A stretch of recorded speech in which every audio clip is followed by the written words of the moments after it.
A very warm welcome. You're joining us tonight at Hyde Park on AdaDerana 24, and tonight I decided to talk about a lot of issues, including how we can take Sri Lanka global, how we can embrace the world. Bernadine Rose Ramanayake. Yes. A very warm welcome to Hyde Park. Thank you, Indeewari. I love the name of the program, Hyde Park. It's very appropriate because Hyde Park is right in front of the town hall, and yeah. And here you are, Yeah. talking to us at Hyde Yes. Park. Absolutely. Hyde Park is one of the parks that we own. So Right. You're known as Rosy Senanayake now, but I thought I'll identify you by the name given to you at birth, Yes. Bernadine Rose Ramanayake. We seldom hear of that. How did this come about? How do you become? So I used to be called, because of my name being Rose, I used to be called Rosy. From school to practically, you know, friends, family. So then I became Rosy, so everybody knows me as Rosy Senanayake. They don't even know my real name is Bernadine Rose. So yeah. So now I go, Senanayake is my husband's, yes. yeah, the married name. Right. Yeah. So I have a lot to talk to you about. I'm sure, I mean, this is a time, a very uncertain time also. World over, globally, and in Sri Lanka too. We're facing a lot of challenges, but yet we continue to battle on. Let me go back 35 years ago when you were crowned Mrs. World of the Year. That was the first. It was the first ever Mrs. World. Mrs. World, and it was then called Mrs. Woman of the World, and then the pageant got the title Mrs. World. Yeah. But the first Mrs. World from Sri Lanka, 35 years on, now you're in politics, you're the Mayoress in Colombo, the first Mayoress, in fact, the first female figure to head this position. And like I said, 35 years on, you're still continuing your work as pledged when you were 25 years old. That was very young. Yeah. See, in the Indeewari, I won the Miss Asia Pacific when I was 21. Then, of course, I subsequently won the Mrs. World. And these platforms have certainly given me the edge to forge into, you know, the passions or whatever that I wanted to champion in life. So it is great, but, you know, going back and, you know, thinking about the Mrs. World, it's such a long time ago. I remember going for the Mrs. World, leaving my little infant baby. You know, he was not even 1 year old. I had to come back after winning the crown and doing some work in the US for his first birthday. So, and these are times, I mean, those are the times when we didn't have mobile phones, we didn't have internet connections, we didn't have laptops, computers, Did you go alone? I had to go alone, yes. And it was a bit of a tedious affair, actually, because it was a flight that I took to, I still remember, you know, the pageant got a complimentary ticket on Korean Airlines, so I had to go to Seoul, and I had like a layover of about 20 or 18 to 20 hours in the airport, and then had to go to Honolulu. So I really didn't know, like, once I landed in Honolulu, who was going to come and pick me up, or it was totally different from when I took part in the Miss World or the Miss Asia Pacific, because the Miss World was like a familiar ground. I had to, I was living in London at the time, and the Miss World was held in London. So for me, it was like, you know, home ground. So I didn't have any issues. But here, going to Honolulu alone, and also leaving an infant at home. That was your first baby? My first baby. Your son? Yes, my son. Okay. Kanishka. How long were you married then? I was married in 81, so it would have been 4 years. Yes, married. So it was a lot of, you know, stress and uncertainty, insecurities, all that. And it took me almost 36 hours to get to Honolulu. Oh yeah, you yes, travel half around the world. Absolutely. And of course, the pageant was on for 4 weeks. So in the 4 weeks, I got accustomed, and I could only call home twice, because every time I made a trunk call, either the home front was sleeping, or when they made a trunk call, I was like, you know, because of the time difference as well. It wasn't easy, but winning the title was a glorious moment. I mean, it was a fabulous experience for the country and for me personally as well. So did you do that all alone, or did you have... So it was all alone. You know, once you win, you're on your own, then you have to, you know, basically get your, they give you a list of things to bring, how many main events that you have to take part in, and what is required of you. So you need to get yourself prepared. And in that day and age, it wasn't easy. So it was all alone, yeah. December 1984, 36 years now. Yeah. Did politics, was politics in your mind? Did you want to get into Not politics? at all. Politics was far-fetched. Right. Because I actually met my husband in England, and I got married to him in England. And we came on a holiday. And just for 6 months, just to see exactly how things would work out, because we were just married, and we wanted our family and friends and relatives to meet each other and to get acquainted with each other. Of course, the two families knew each other very well. So in that process, we were here for 6 months, and then I got pregnant, and there was no going back. But I think you've done a lot of work as the Mayoress of Colombo. It's a challenging time now, especially Colombo, the commercial capital of Sri Lanka. You have from all parts of the country employees coming into Colombo day and night. So Colombo this is a challenge also in managing COVID. But what specific measures have you taken? Okay, so Colombo is, like you said very rightly, it's the commercial hub. It's also the administrative capital. Not the administrative capital, it's more the commercial and the economical capital, I would say. We have a resident flow of about 650 to 700,000 people, and then there's a migrant, resident population of 650 to 700. But then there's a migrant flow on a daily basis. Some days it's more. It varies from about 800,000 to 1 million people coming into the city, because we have some of the national premier schools in the city. We have from the general hospital to like the presidential secretariat to the Prime Minister's office to all the administrative officers in the in Colombo. Plus, it's the commercial capital. So, yeah, we have a huge number of people that come into the city on a daily basis. So when it came to COVID, I must say at this point of time, the Colombo city, I'm even too scared to say that we are doing well, because I don't want people to take this for granted. We have been doing PCR testing in the last, since the Aurudu cluster became like, an issue. We have been doing over 1,000 PCR tests on a daily basis, and we've had like 40, sometimes 17 to 20. So on an average, from 1% to 2% to maximum, we have gone up to 4%. So that's a good sign. That's also one of the reasons to why, I would say why, is because we have also vaccinated 110,000. To be very accurate, it's 109,400 people have been vaccinated. So I strongly believe that the vaccination also has helped. And on the other hand, there is herd immunity that has also built up, because we do random antibody tests in the areas where we first had those clusters, where the areas that we had to lock down because we had a severe breakout of COVID in the second phase. So we do antibody tests to check whether they have developed the antibodies, and we have discovered that there is also herd immunity built. So as a result of that, Colombo is very secure. But the issue we have is the migrant flow, the people that come from outside, and that is something that is unavoidable. So we need to take extra measures in how we basically allow people to come in, and how they basically interact with the different institutions. So even the 6 to 4% that we have seen have been people from outside, and not especially the residents. It's not really the residents of Colombo. So the residents of Colombo are safe at this point of time, because we have given them the first dose of the vaccination. It is not an easy task. It's a very tough task. With the Aurudu cluster, we had to close all our children's parks, the parks, gyms, community centers. We had to take very strong measures, and we have also imposed basically from every ward, and the ward members on the ground doing their work, including the officials. This is whilst providing all the essential services to the public.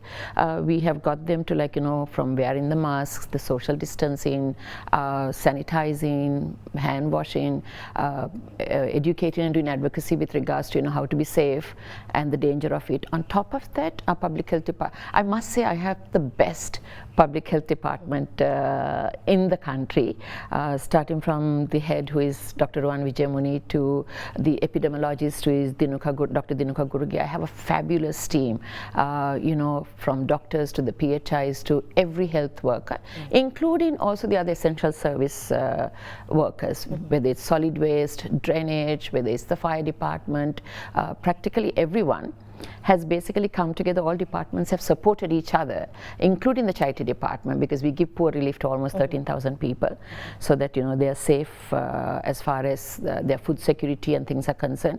We also give health provisions. We have mobile health clinics. We take them to these areas where there were clusters and areas where people where they see underserved areas, so that people don't have to come to our dispensaries. And so we now use mobile clinics to give medicine to non-communicable diseases and people who have issues such as that. So as a result of that, with a lot of hard work, we have been able to keep the city safe, I must say, and it hasn't been easy. Since March last year, I think our frontline workers, the security forces, the health sector workers have been working around the clock, supporting the people, and also the central government. It's interesting to find out how you work closely with the central government. I must. Has there been challenges? Because we also understand. I have not had any challenges, to be very honest. They have been very supportive, and we have been very supportive as well. We couldn't have done this on our own without the support of, first of all, the Army, the Health Ministry, and all the other line agencies that are important to curb COVID. So I must say, when I talk about my public health department, they have been doing a yeoman job. Say, for an example, the doctors and the PHIs would wake up at 5 in the morning. By 6, they are in those respective centers to do the PCR testing. 7 o'clock they start doing the PCR testing. They stop at 2, and the previous day's results would come by 2 in the afternoon, 2 to 4. Then they identify the people who are positive. Then they go after the positive cases, and then they make sure that those positive people are sent to the quarantine centers with the support of the Army.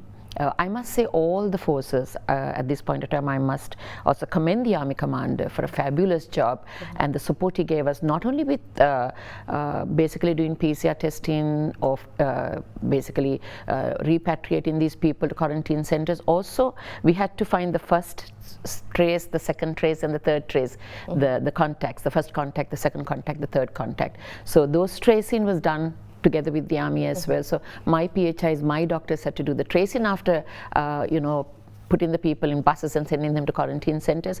And then you go after them and do their PCR test. So it was a huge challenge. There were days when these doctors and PHIs and the nurses didn't sleep for more than 4 hours, and they were in the field, basically doing their work. I really don't know how they coped, because I was also constantly with them, behind them, but not the kind of work that they did. I was just basically providing the support system right into all the sister cities, getting from, whether it's face masks to sanitizers to PPE kits to practically everything. I even got a ventilator from Beijing. So, that kind of support, giving them all the technical assistance, all the support. But I must say the line agencies, the line ministries were very supportive to support Colombo, because after the basically Minuangoda cluster, then we had our cluster here. So that was a very challenging time for us to basically curb that and to make sure that Colombo was safe. I had plenty of support. But what are these claims from the opposition also? I suppose there is no communication or lack of understanding of the situation on the ground or what's ongoing. I think is there any validity to what they claim? See, the thing is, that's talking on a national level. I'm only talking about the local council and how I managed the local council, and whenever I went for support, I had the support. Right. When my party or our leaders speak on not enough being done, they're talking at a larger level, at a national level, whether it was enough PCR testing done in the country, and did we have enough PCR tests and kits to do that, whether we had enough beds, whether we have enough ICU capacities. Those are at the national level, but I must say I don't deal with that. Right. For me, I don't say, for an example, when we find a patient, somebody who is positive, we will basically transfer them to a national hospital that handles with that. So at that level there might be issues, and so that is what I think most of the opposition level members are talking about. I think it's time we take a short commercial break here at Hyde Park. To stay with us.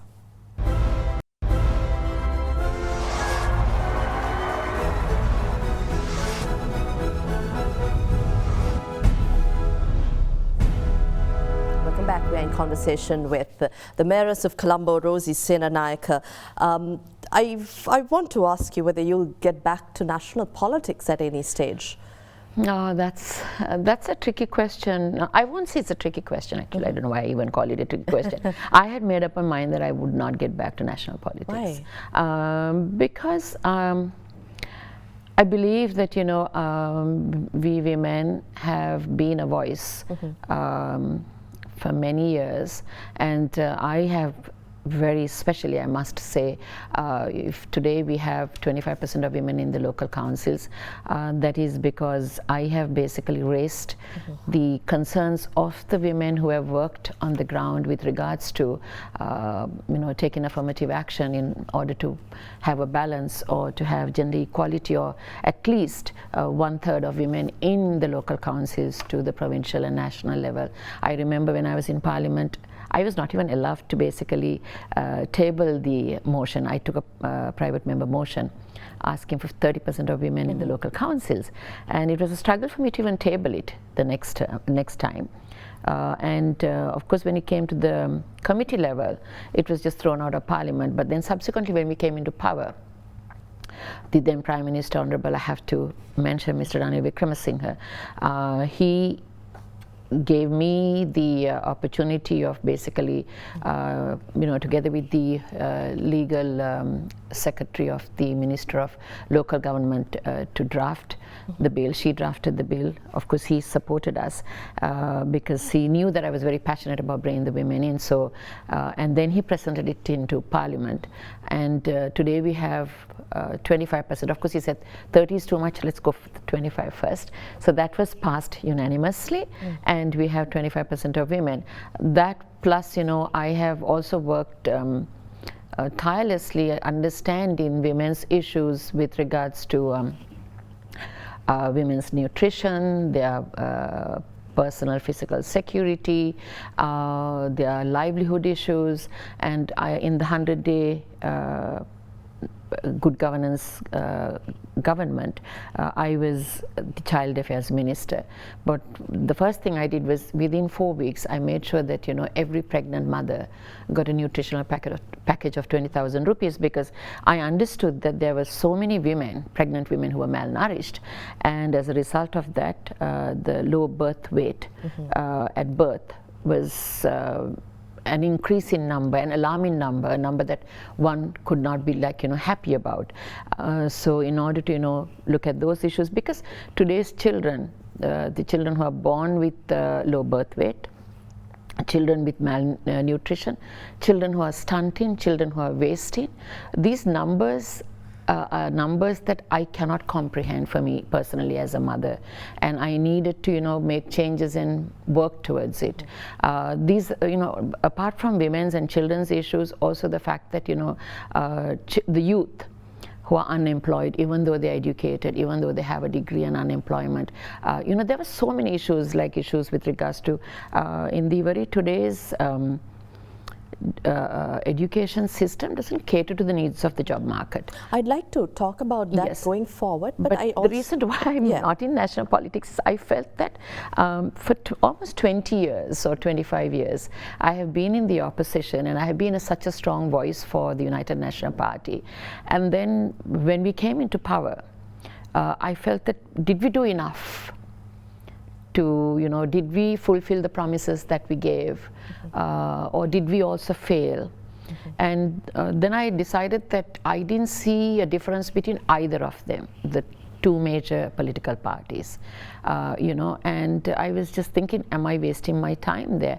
So after I got into the and I'm also like aging, I'm not getting any younger, you know, and also after coming into the municipality as the mayor, I'm the first woman after 150 years of the existence of the Colombo Municipal Council.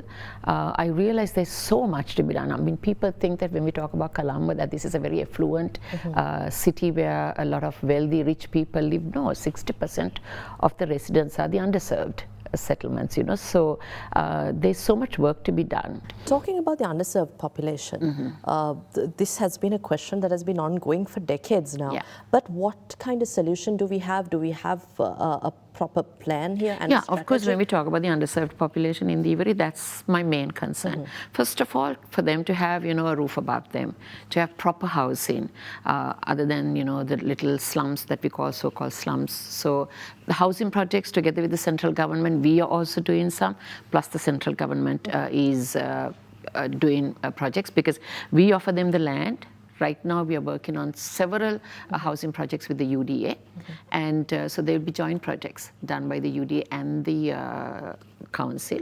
So those are the projects that we are talking about. Then when we talk about sanitation, clean drinking water, back again with the national government. And if I may, you know, elaborate on some of the projects that I have done since I have come into office. The single window counter is one of my winners. I mean, the single window counter is what basically gave us the edge with doing business with ease.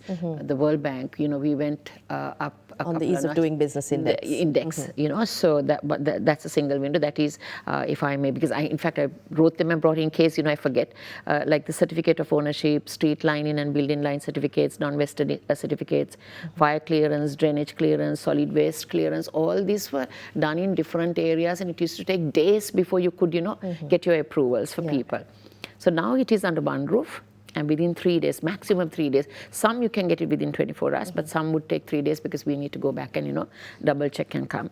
And there are additional enhancements to the single window counter, which we have, like the Western Province Revenue Department is also under the single window counter.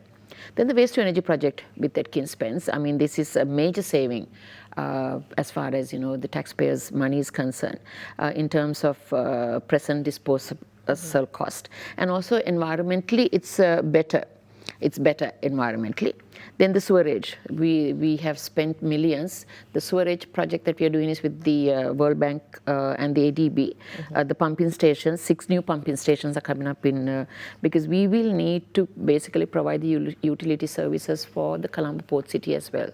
So in order for us to provide those services, we need to have the Colombo city's infrastructure created before that. So therefore, the pumping stations, the sewer rehabilitations, the rehabilitations of the sea outfalls, all that is at the moment being done.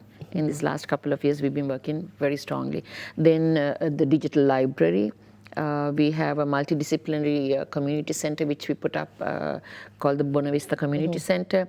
The e-tax system, which is costing us $7 million, a grant from Korea, which I was able to get from Korea, and, you know, to bring in e-tax, which would, you know, will enhance the efficiency of revenue collection, and that's our biggest issue. And we don't even collect 60% of our, we don't collect more than 60% of our revenue because of, you know, issues with regards to doing it manually. So we are basically going into e-tax. Then online construction permit platform, which we launched within 14 days, where people can, you know, online basically apply for their construction permit. And they only have to come once to the council to hand over their original certificates and then come back 14 days later. We've had a few hiccups in the past, but we are basically correcting this. So that was also basically done during my time. So launch of e-work plan, work from home, because of COVID, we started the e-work plan, and so some people work from home. The board pack work is in progress. Then IT master plan, we've have quite a number under the IT master plan as well. So those are the digitizing and some of the, you know, smart concepts to ease doing business in Colombo. Apart from the other projects that we have basically set out. We also started Colombo Gasakitri Karamu is the name of the program. We launched on the 22nd of last month to plant 100,000 trees in Colombo.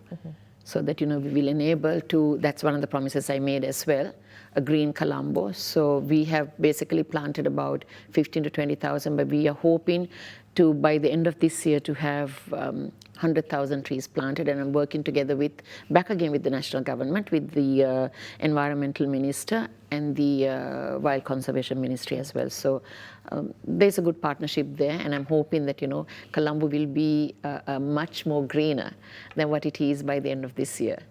Going back to talk about the vaccine, yes, there's a lot of work ongoing. Absolutely. But there's a sense of fear or concern among the people about the second dose, Absolutely. About the second jab, whether it's going to be from Russia, China, yes. or from the US, yes. UK.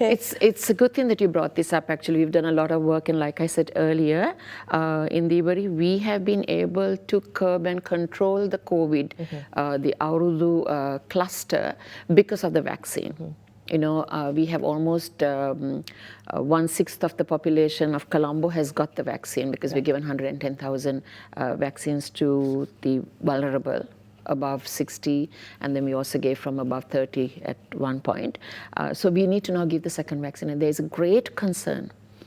People are basically, inundated with calls, SMSs, letters, when are we getting our second jab? There is an issue at the moment, because the country needs 900,000 vaccines, but we have only 352,000 at the moment for the second jab, and that is first being given to the frontliners.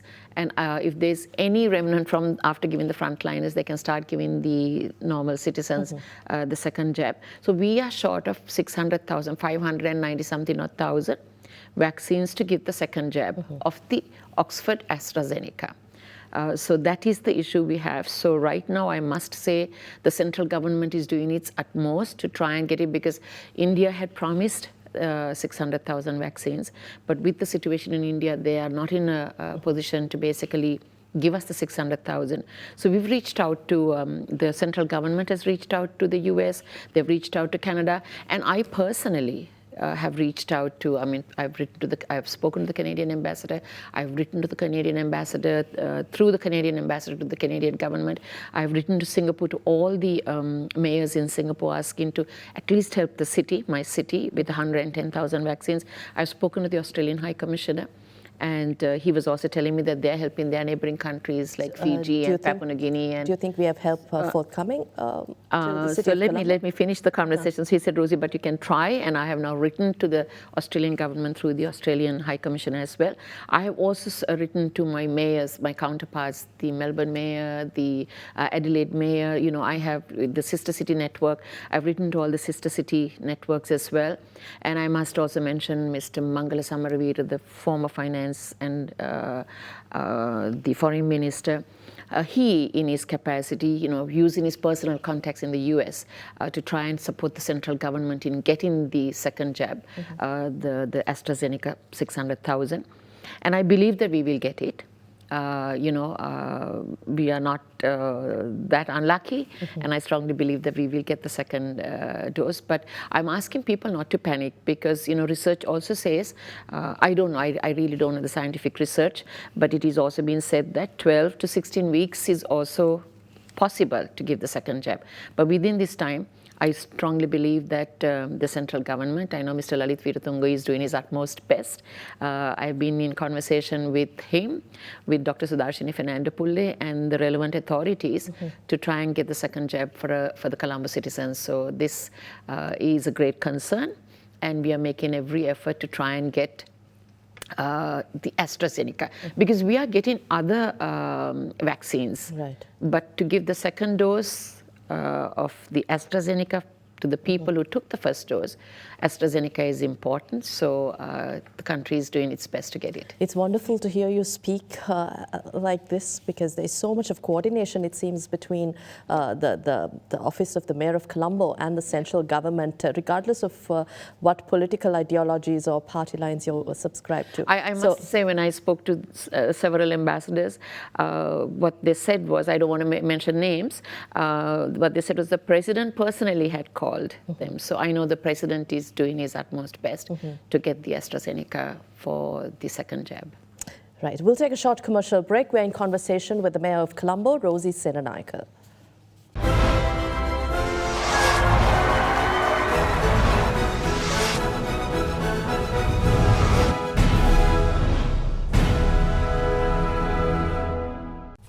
Talking about investments and bringing new investments into the country, Mayor, I think Colombo is central when we talk about these. Do you have any investments or discussions with any potential investors in the pipeline? Yes, actually, when we talk about investment and potential investors, the Colombo municipality doesn't have the power, the local government ordinance doesn't have the power to go in for public-private partnership unless we align ourselves with the national government.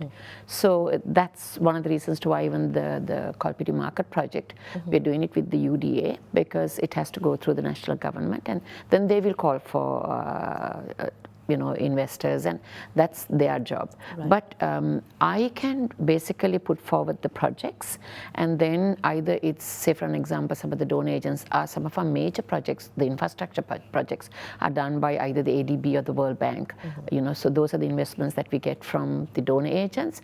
And if it's a direct investment on projects like the Colpity Market or say the waste to energy project, so those, the waste to energy project is also directly also linked with the national government.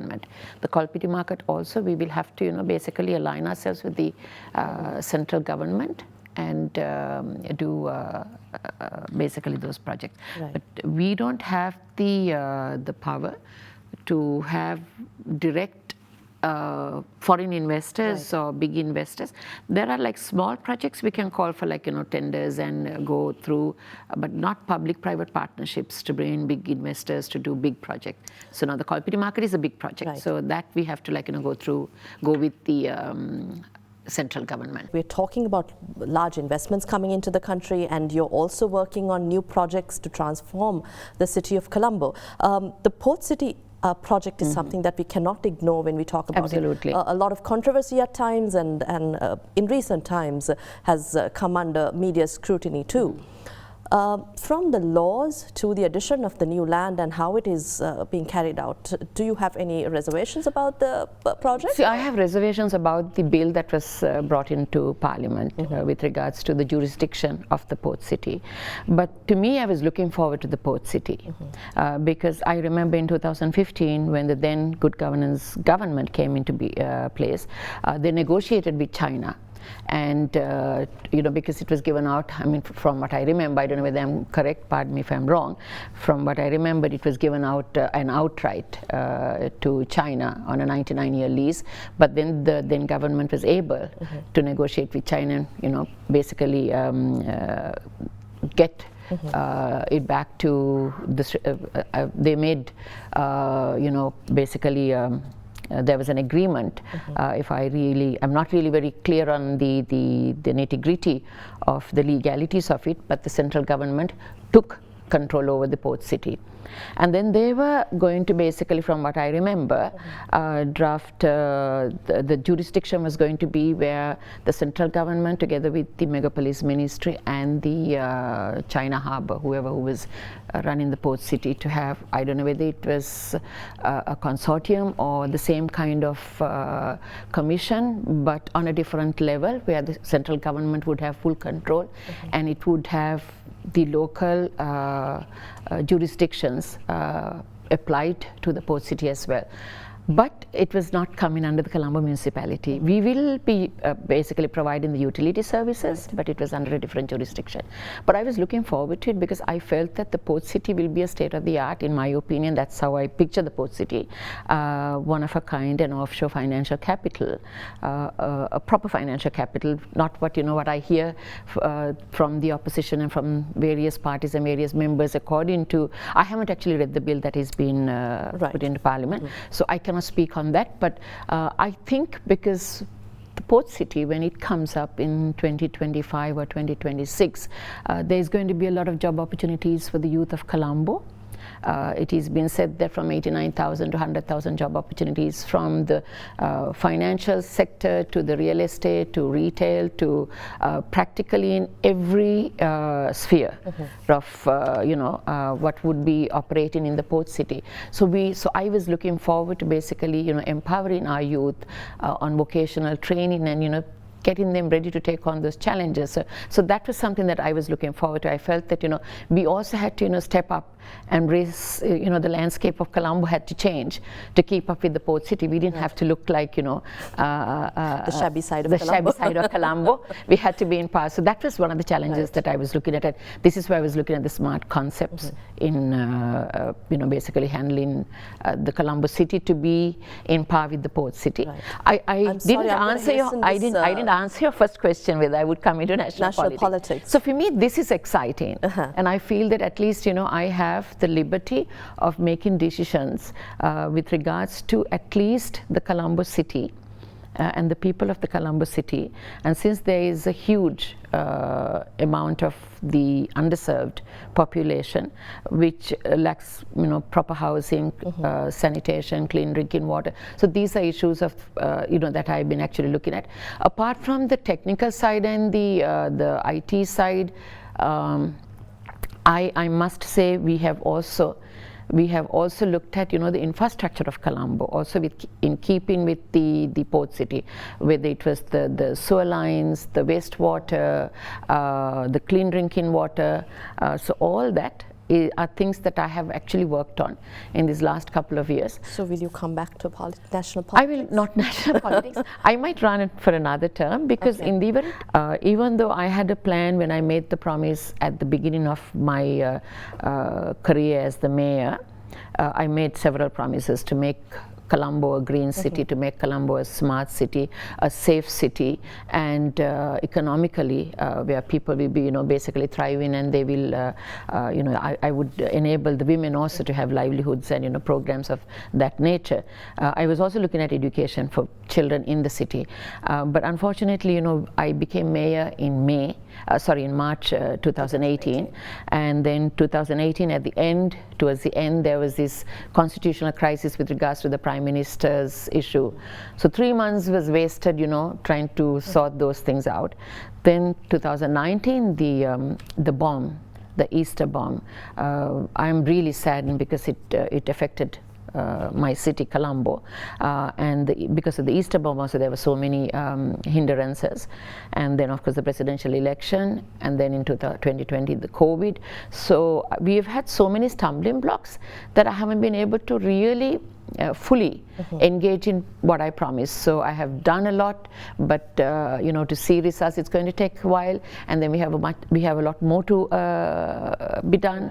So another term I would say, and then I would retire from politics because I'm a grandmother now, and I like to enjoy my grandbaby, but that doesn't mean that I would not be a voice for women.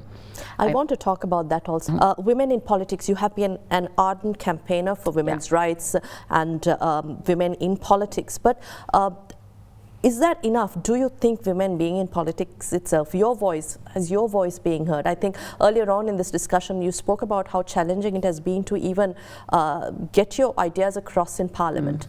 But how do we change this around? We need to ensure full inclusion of equality for women, which is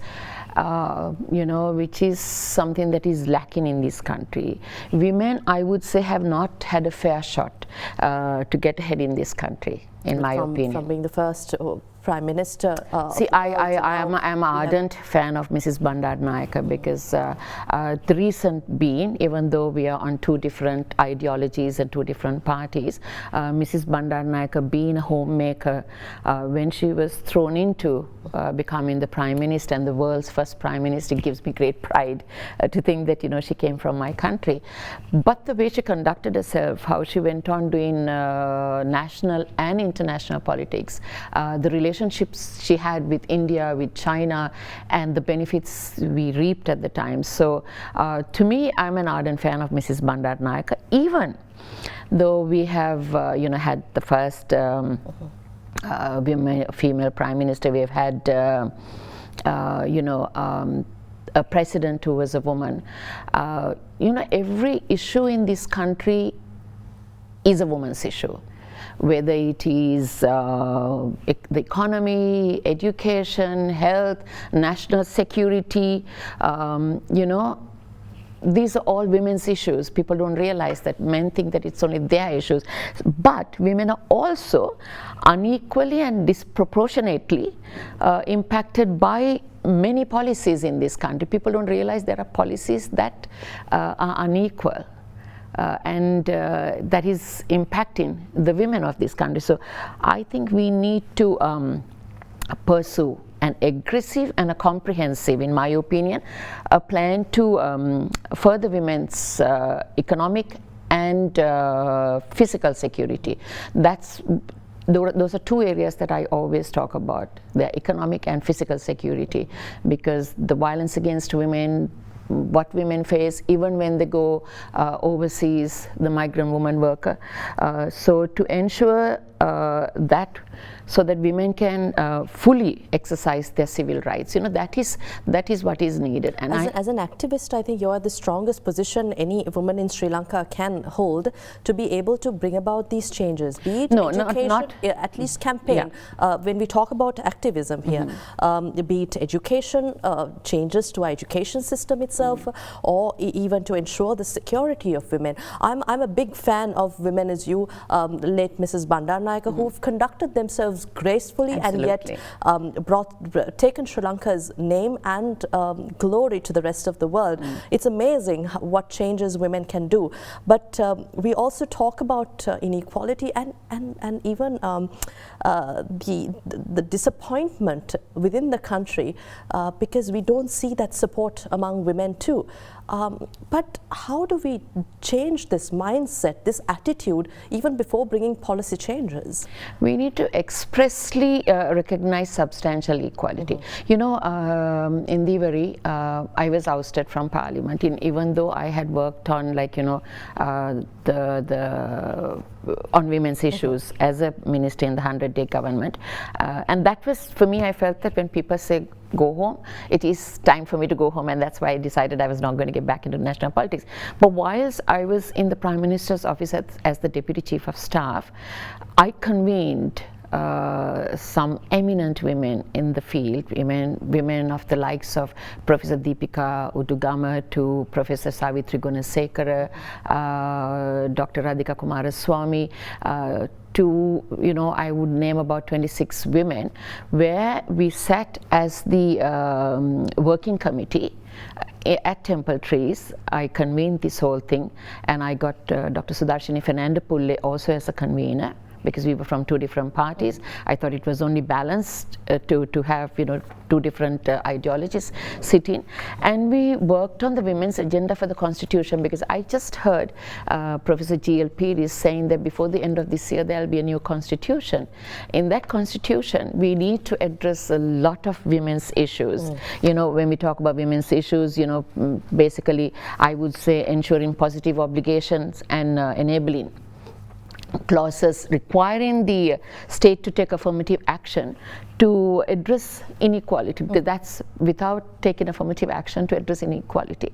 So there are so many areas in that this committee sat and worked on, and the women's agenda was then basically handed over to the Constitutional Council during the previous government. And I'm hoping that, you know, that this government, if they're looking at bringing a new constitution, the women's agenda has to be actually very clearly and strongly looked at. You've been through much political upheaval too. Yes. From the Samagi Jana Balawege, previously the United National Party. What is going to happen to Sri Lanka's oldest party and now the opposition, a breakaway party of the UNP? What do you like to see as I like to see them both get together. To me, they're both my party. I don't consider them as two different entities. I have the highest respect for the leader of the United National Party, and I have the highest, and I have so much admiration towards the leader of the Samagi Jana Balawege. They are both two people that are needed, and also in both these parties there are people that you know, I would love to see them getting together, right. And I think that is the plan in the future, hopefully. But I must say, Samagi Jana Balawege is doing extremely well as a new party, but I'm hoping, you know, that we will both get together. One last question. I think I have just 1 minute. Do you think you were able to fulfill what was expected of you 36 years ago when you were crowned Mrs. World?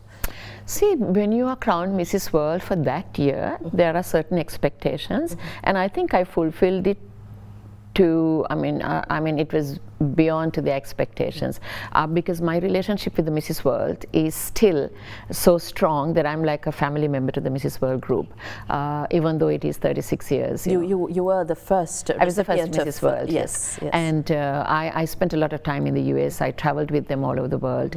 I had a very glorious year, and then subsequently, in the subsequent years as well, I have judged the Mrs. World pageant over 7 times.